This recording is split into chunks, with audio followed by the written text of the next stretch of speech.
Sekarang gue bakal jelasin secara detailnya bagaimana teori ini bekerja.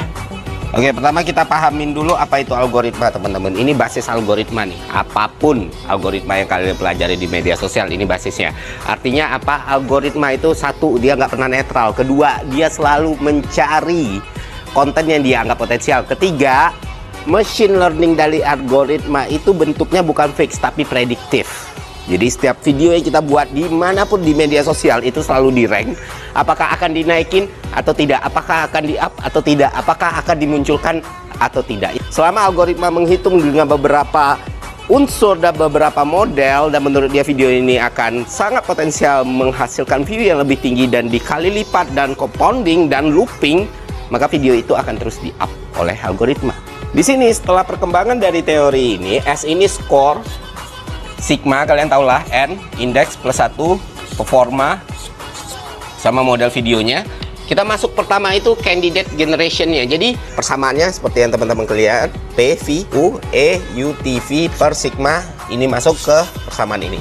Jadi ketika dapat skornya bagus gitu ya, misal katakan poinnya X gitu, X2, X3 dan segala macam, maka video ini akan dimunculkan ke lebih banyak user lagi, teman-teman. Itulah cara kerja di YouTube, di TikTok maupun di Reels. Misalnya pertama di beta testing ke 1000 user, ternyata interaksinya masih sangat tinggi, beta testing lagi ke 10.000 user, beta testing lagi ke 100.000 user.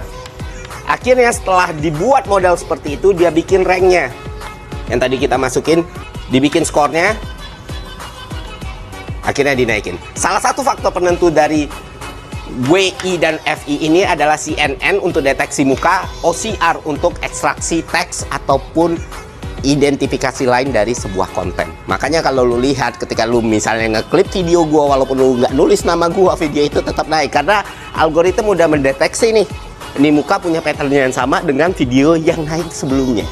Itulah kenapa gue bilang ke teman-teman, kalau lu mau pakai cara yang kasar untuk naik, ya lu bahas video orang yang terkenal yang lagi dibicarain banyak orang.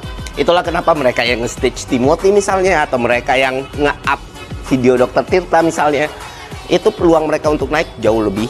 Dan itu akan susah berlaku ketika orang lu ngelihat numbernya gede nih, tapi ternyata secara algoritma nggak dianggap hype atau orang yang benar-benar lagi dibicarakan, maka it's gonna be flop. Setelah modal algoritmanya kita paham, gimana ini kita breakdown nih, gimana ini kita bongkar, terus kita selipin sama model matematikanya FST yang tadi kita kembangin. Nah, dari sinilah kalau kalian lihat di sini ya, ada model prediksi engagement W1